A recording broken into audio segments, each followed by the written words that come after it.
आइए अब हम श्लोक संख्या जो 41 है उसकी चर्चा करते हैं।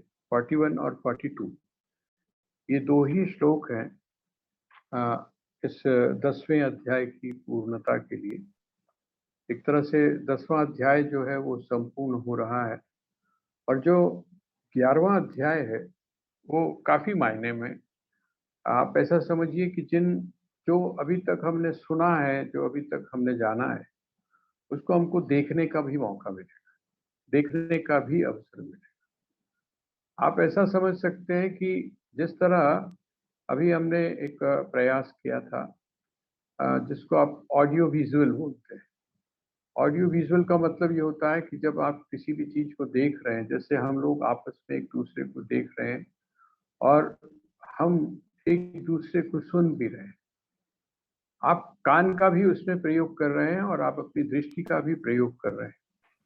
दो जो ज्ञानेंद्रियां हैं उनका जब आप प्रयोग करते हैं उससे आपके ब्रेन पर, आपके मस्तिष्क पर जो एक खाका बनता है वो ज्यादा स्पष्ट होता है।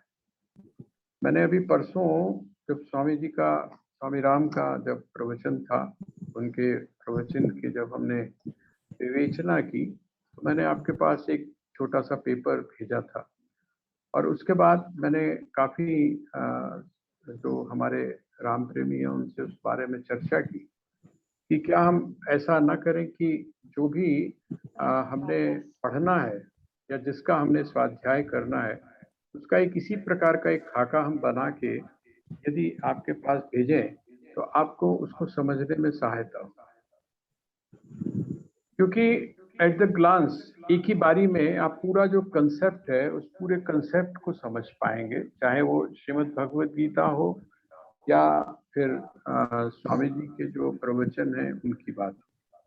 तो उन्होंने और भी मेरे पास कुछ सजेशंस आए, तो उन सजेशंस में भी इसी बात को कहा गया कि हम थोड़ा सा अगर संक्षेप में पहले अगर उसकी चर्चा कर लें, जिस समय भजन समाप्त होते हैं हम संक्षेप में पूरी बात को करें और उसके बाद फिर हम उसको बढ़ाएं और आखिर में भी हम संक्षेप करें, तो उससे जो हमारे जो श्रोता हैं या जो स्वाध्याय कर रहे हैं उनका वो जो चैप्टर है या जो हमने पोर्शन पढ़ा है वो थोड़ा सा पक्का हो जाएगा।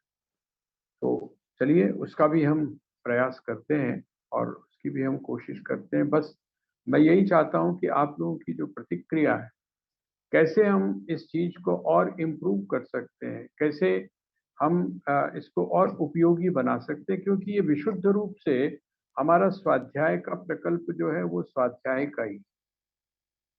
तो आइए अब हम थोड़ा सा आगे बढ़ते हैं। अब ये श्लोक है 41। यद्यत् विभूतिमत्सत्त्वं श्रीमदूर्जितमेव वा तत्तदेवावगच्छत्वं मम तेजोंश संभवम्। भगवान कहते हैं यत् यत् विभूतिमत् सत्वम। इसका मतलब जो भी श्रेष्ठ है, जो भी श्रेष्ठ है वो क्या है? श्री मधुचितमेव वा। वो कहते हैं वो जो मेरा ऐश्वर्य है ना, उस ऐश्वर्य से उत्पन्न हुआ है। मेरा जो ऐश्वर्य है उस ऐश्वर्य से उत्पन्न हुआ है। और साथ ही वो कहते हैं कि तत्तदेवावगच्छत्वं मम तेजोंश संभव। कहते हैं वो जो श्रेष्ठ है, जिसको हम अभी क्या बोल रहे थे, विभूति बोल रहे थे, वो कहते हैं वो जो विभूतियां हैं, जितनी भी विभूतियां हैं वहां पर क्या समझ तू। जैसे जैसे मैं आपको एक छोटा सा एग्जांपल दे देता हूं। हम ये कहते हैं कि जो भगवान विष्णु हैं उन भगवान विष्णु ने क्या किया? अवतार लिया, मीन के रूप में अवतार लिया, उसके बाद में मीन के बाद में फिर शूकर के रूप में अवतार लिया, फिर उसके बाद और बहुत सारे अवतारों की हम लोग 10 अवतारों की, कुछ जगह पर 24 अवतारों की चर्चा होती है। और उसमें आप एक चीज और भी महसूस करते हैं कि ये भगवान विष्णु के अंश है। आपने सुना होगा ना कि भगवान विष्णु के अंश है। जैसे शिव अंश, शिव का जो अंश है, शिव का अंश कौन है? तो कहते हैं शिव का अंश है कार्तिकेय, है ना। कार्तिकेय जो है वो क्या है? शिव का अंश। कहते हैं इसी तरह से श्री विष्णु का जो अंश है वो कौन है? तो जितने भी हमको यहाँ पर वो भगवान अपनी भाषा में ही अपने द्वारा ही एक बात कह रहे हैं। कहते हैं कि जहां पर भी तू श्रेष्ठ लोगों को देखता है, जहां पर भी तुझको श्रेष्ठता दिखाई देती है, वहां पर तू क्या समझना, मम तेजोंश संभवम, मेरा जो तेज है, मेरा जो तेज है उसके अंश से वो उत्पन्न है। देखिए हमारे यहाँ बहुत सारी आलोचनाएं तरह तरह की गई।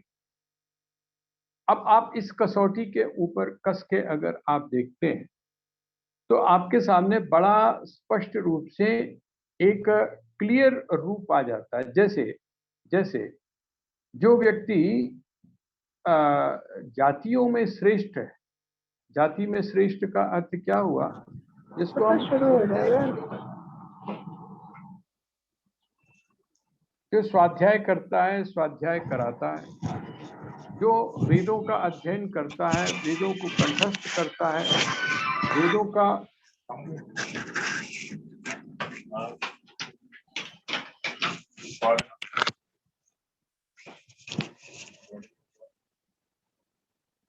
वेदों का नित्य अभ्यास करता है, ऐसा जो व्यक्ति है वो कौन है?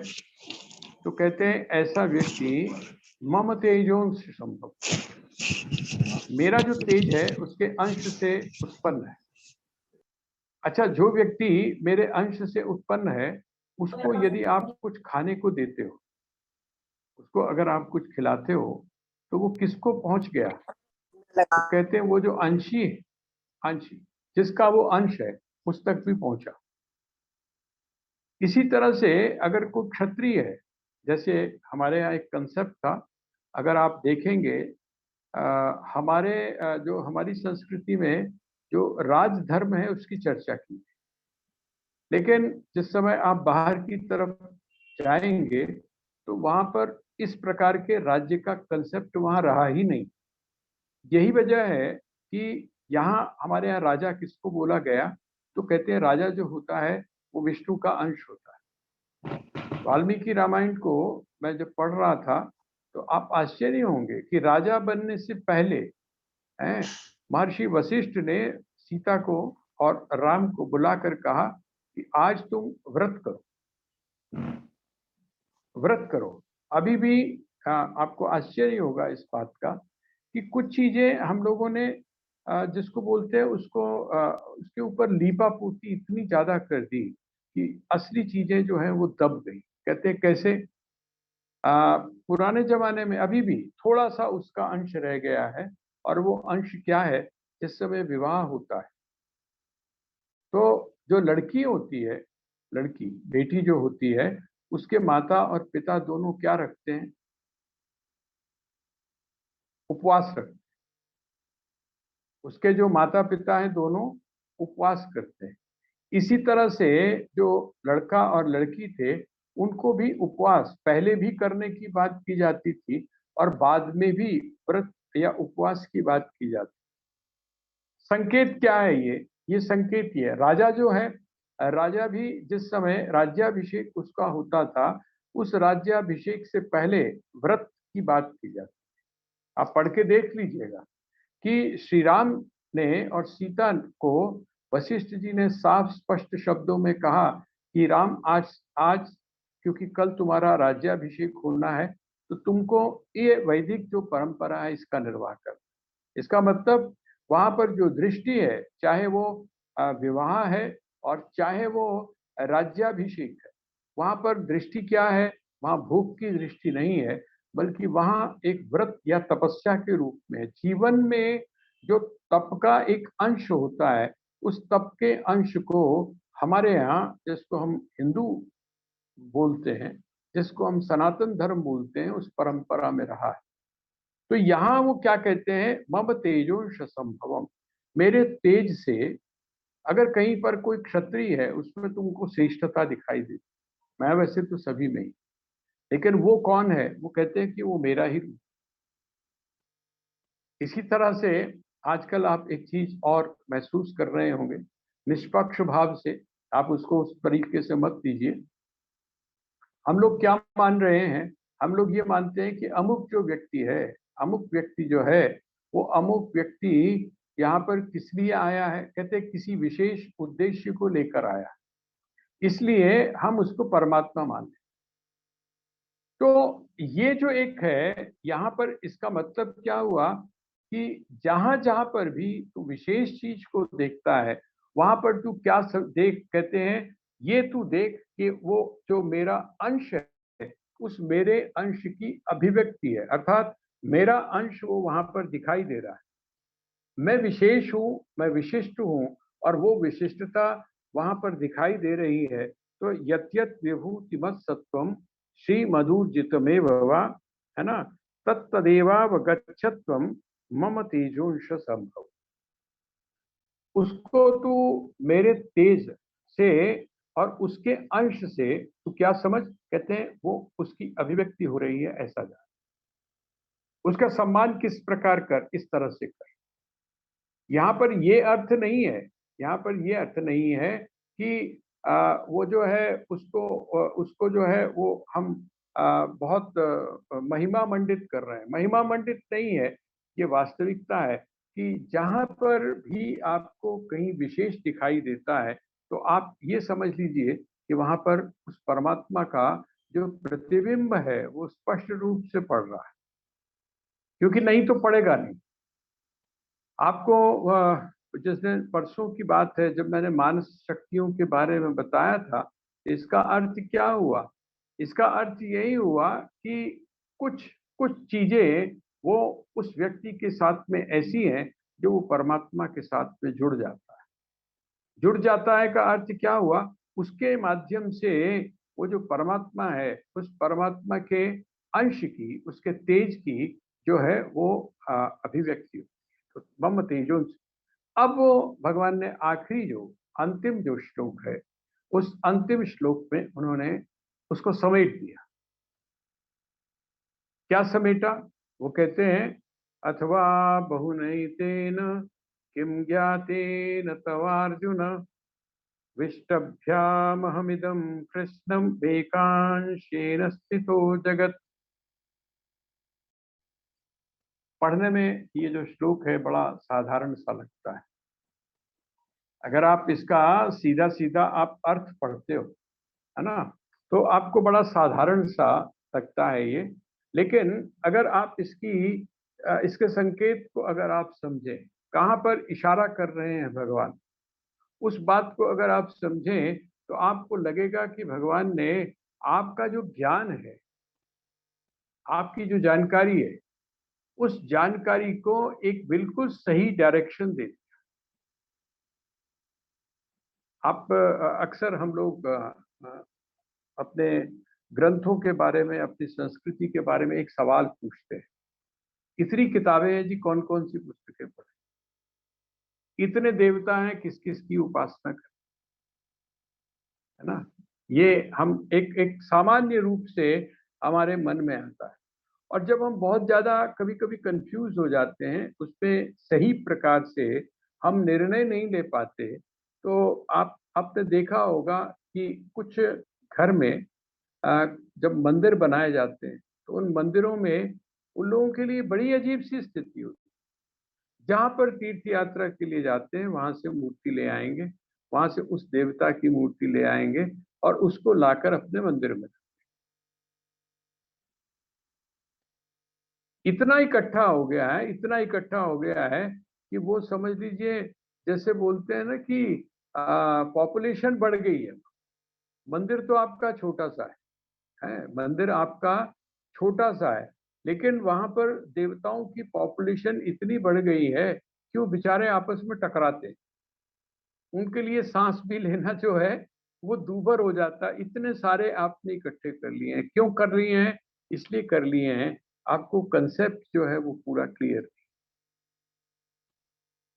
आप अगर दक्षिण भारत चले जाएं, या जो पुराने जो मंदिर है उनमें अगर आप जाकर देखें, तो वहां पर क्या है ये मैं उनकी बात नहीं कर रहा हूं जो प्रोफेशनल है, जिन्होंने वो जो मूर्तियां हैं उन मूर्तियों के माध्यम से कि चलो कोई गल नहीं, अगर दिन में 200 बंदे आंदे ने कि हर मूर्ति के सामने अगर एक एक रुपया भी उसने रखा तो एक मूर्ति कितना कमा के दे रही। मैं उनके उस एंगल की बात नहीं कर रहा, ये एंगल भी है लोगों का।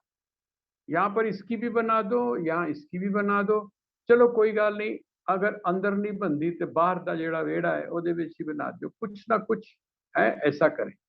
लेकिन आप अगर वहां जाकर देखेंगे तो आपको आश्चर्य होगा, अगर विष्णु मंदिर है तो वहां पर भगवान विष्णु ही स्थापित, अगर शिव मंदिर है तो वहां पर भगवान शिव की ही स्थापना है, अगर माँ का मंदिर है तो वहां पर उसी से संबंधित जो विशेष एक तरीका है उस तरीके से स्थान बहुत बड़ा है। इसका मतलब यह है कि जब आपने रात को बंद कर दिया भगवान को, तो वो रात को अंदर अगर चाहे मंदिर के अंदर तो वो बड़े आराम से सैर भी कर सकते। लेकिन जहां पर आपने कर रखा है वहां पर तो सैर को छोड़ो, वो तो उठ भी नहीं सकते, अगर उठेंगे तो गिर जाएंगे। यही स्थिति क्या है, यही स्थिति हमारी वहां की है जिसको हम ग्रंथ बोलते।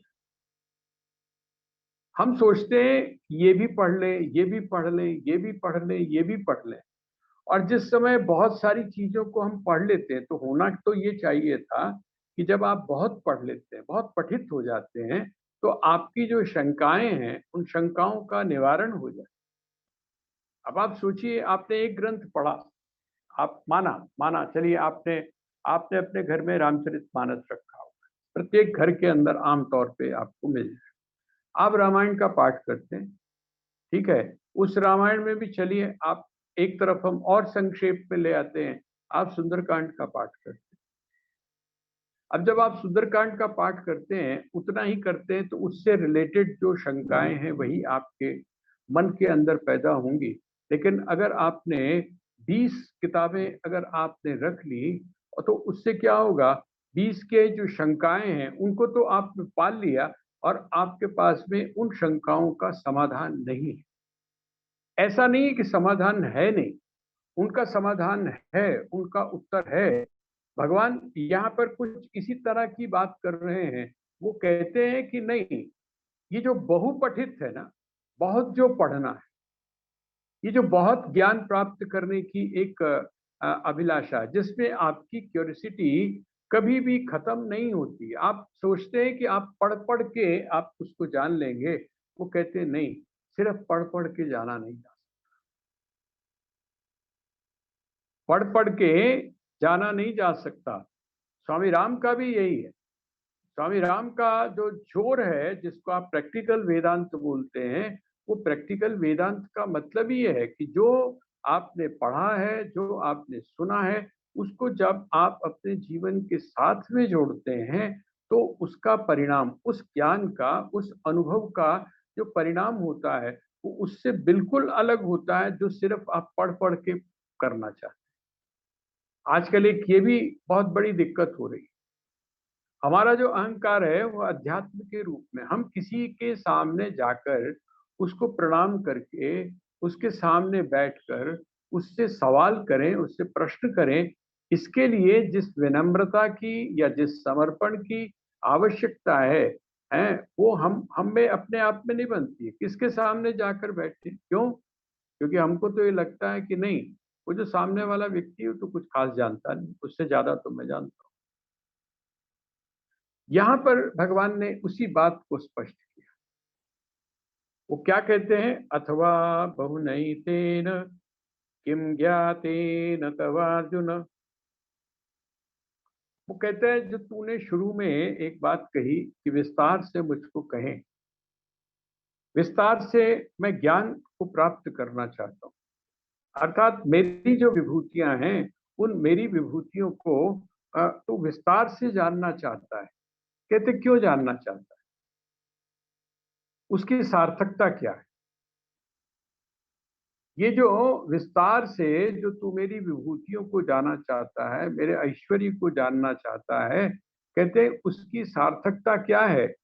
भगवान कहते हैं उसकी कोई सार्थकता नहीं। किम, अथवा बहुनेतेन किम ज्ञातेन तव अर्जुन। हे अर्जुन, किम ज्ञातेन, उसको जानने से तुझको लाभ क्या हो। मैं जितना भी तुझको बता दूं, कितना भी विस्तार से तुझको बता दूं, ये तो बड़ा स्पष्ट है कि विस्तार से यदि मैंने बता भी दिया तो भी उसमें पूर्णता नहीं आई। ये थोड़ा सा इसको हम समझने की कोशिश करें। वो कहते हैं मैं कितना भी विस्तार से बता दूं, लेकिन उसमें पूर्णता नहीं आएगी, उस ज्ञान में पूर्णता नहीं आएगी। क्यों? क्योंकि हम उसको बुद्धि से जानने की कोशिश कर रहे हैं।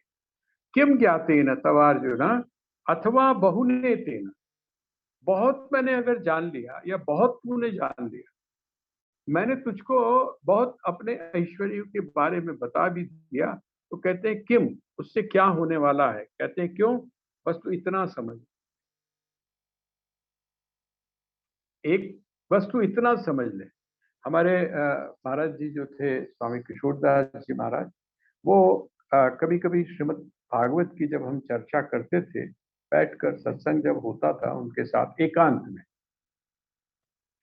देखिए प्रवचन का एक अपना रूप है, और जिस समय आप एकांत में बैठकर वार्ता करते हैं किसी महापुरुष के साथ में, अपनी क्यूरियोसिटी रखकर, अपनी जिज्ञासा को रखकर, तो उन दोनों के अंदर बहुत सारा जमीन और आसमान का अंतर होता है।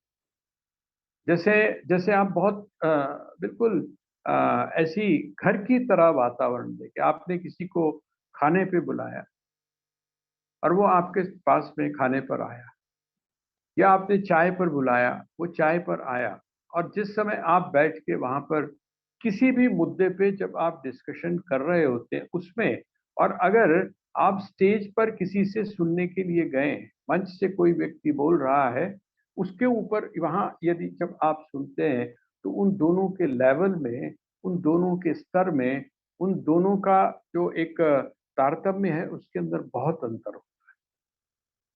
आप बिल्कुल ऐसा समझ लीजिए कि वो जो प्रवचन जो दिया जा रहा है, वो जो प्रवचन एक कला के रूप में दिया जा रहा है, वो एक आवरण बनाकर दिया जा रहा है।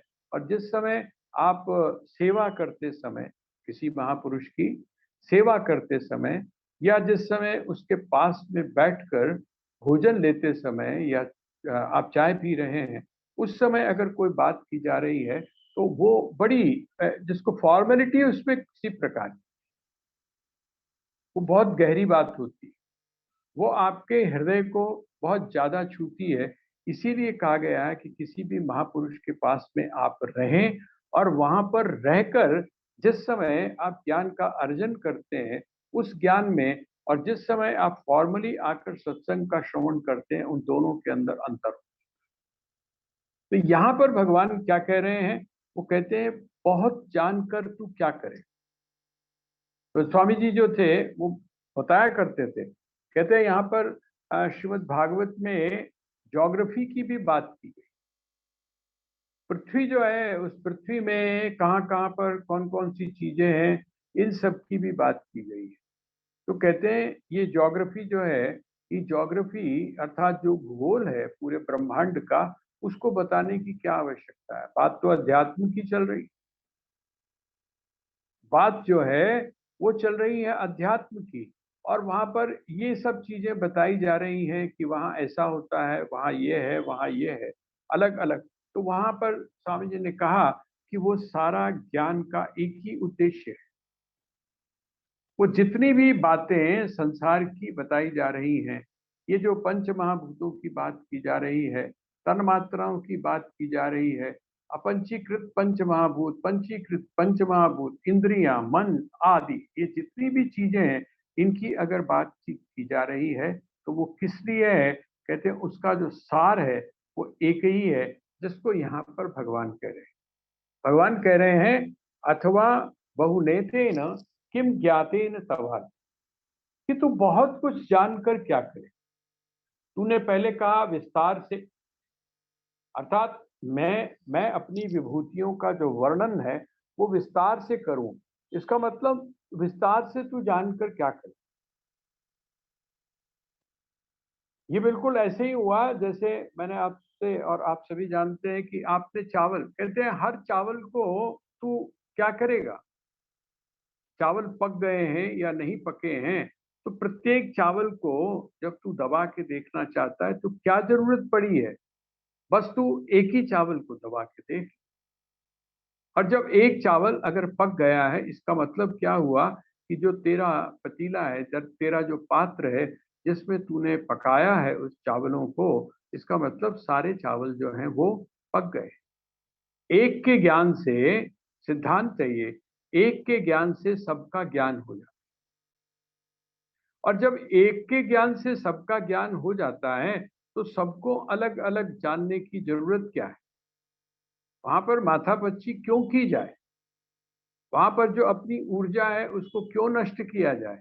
तो यहाँ भगवान ने कहा अथवा बहुनेतेन किम ज्ञातेन तवार्जुन विष्टभ्याम हमिदम कृष्णम एकांशेन स्थितो जगत। कहते एकांशेन स्थितो जगत, मेरा जो एकांश है, एकांश का अर्थ क्या हुआ, एकांश का अर्थ समझने के लिए हम ऐसा समझ लें, समझने के लिए ऐसा समझ लें कि मैं टोटली 1 रुपया हूं, मैं टोटली क्या हूं, 1 रुपया हूं। और उस 1 रुपए में से जो 1 पैसा है, 1 पैसा जो है, उस 1 पैसे से ये सारा जो जगत है, इस जगत को मैंने रचा है। एक इसको थोड़ा सा, ये उदाहरण के लिए थोड़ा सा हम समझने की कोशिश करते हैं। अगर तूने सारे जगत को जान भी लिया, पूरा जो जगत है, पूरा जो संसार है, इसकी प्रक्रिया को भी जान लिया, इसमें क्या क्या है क्या क्या नहीं है, इसको भी अगर तूने जान लिया, अर्थात अगर एक वैज्ञानिक या भौतिक वैज्ञानिक अगर समस्त भूत प्राणियों के बारे में सब कुछ जान लेता, वैसे तो जान नहीं पाता, भगवान इशारा कर रहे हैं कि अगर सब कुछ जान भी लिया तो आप ये बताइए क्या सब कुछ जाना।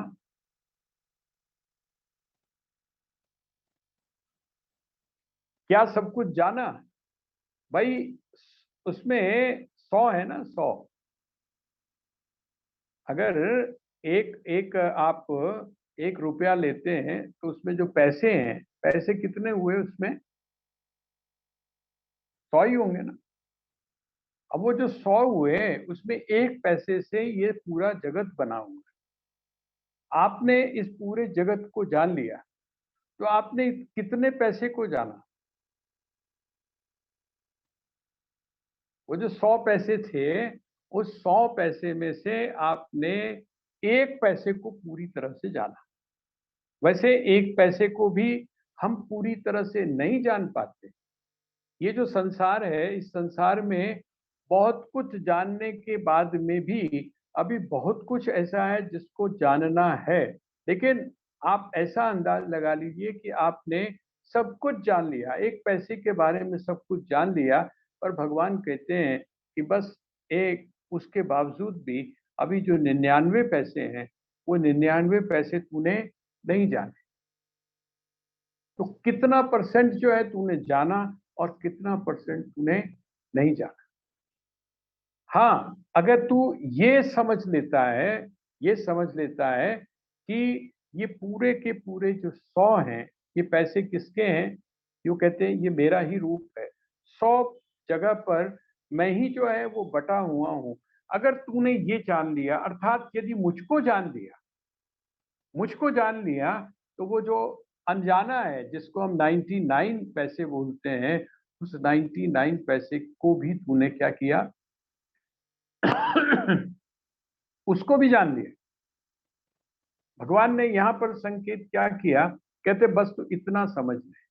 पहले भगवान ने क्या बोला, कहते हैं कि मैं इस समस्त सृष्टि का बीज हूं, मैं इस समस्त सृष्टि का कारण हूं, कारण हूं।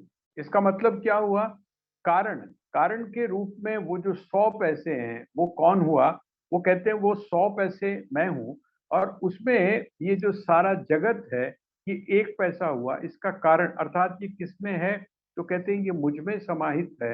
कहते हैं जिस दिन तूने इस बात को समझ लिया कि ये सारा का सारा जगत, सारा का सारा ऐश्वर्य, सारी की सारी विभूतियां, सारी की सारी श्रेष्ठताएं ये किसकी वजह से हैं? परमात्मा की वजह से हैं, अर्थात मेरी वजह से हैं।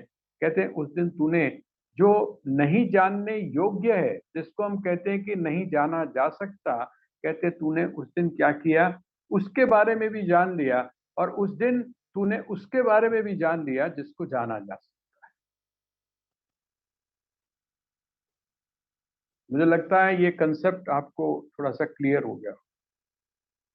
10वां जो अध्याय है, उस 10वें अध्याय का जो सारांश है, जिस समय भगवान विभूतियों के बारे में बता रहे हैं, अपने ऐश्वर्य के बारे में बता रहे हैं, अपने तेज के बारे में बता रहे हैं, तो वो क्या संकेत है?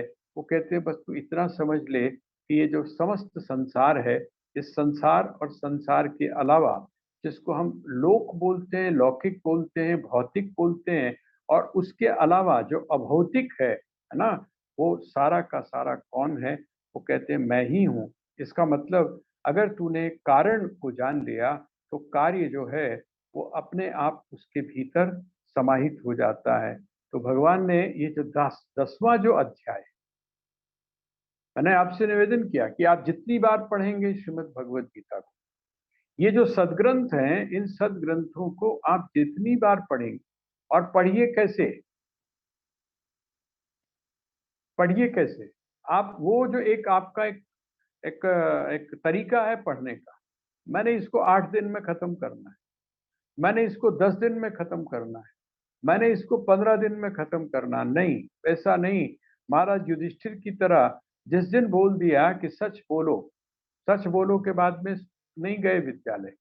लोगों ने पूछा क्यों विद्यालय नहीं गए? उसने कहा वो जो पहला मेरा था, जो मैंने सोचा था, उस सोचे हुए को या जो मैंने सुना था, उस शिक्षा को मैं अपने जीवन के अमल में तो ले। बिल्कुल यही चीज यहाँ पर आती है कि जिस समय आप किसी भी चीज को पढ़ते हैं तो उसका पूरा रस, उसकी पूरी अलग अलग जो दृष्टिकोण है, उन दृष्टिकोणों को जब आप समझ कर पढ़ेंगे। श्रीमद् भगवद गीता, जैसे मैं पहले भी मैंने आपसे निवेदन किया, 8वें अध्याय को हमने कभी भी उतना सीरियस नहीं समझा, लेकिन जब उसको गहराई से पढ़ना शुरू किया, आपका रिदम जब उसके साथ मिल गया, किसी वजह से हो सकता है आज आपको ये बात समझ में ना आती। मुझे ध्यान है जब मैंने आचार्य चतुर्सेन को सबसे पहले पढ़ा, मुझे भाषा ही पकड़ में नहीं आती।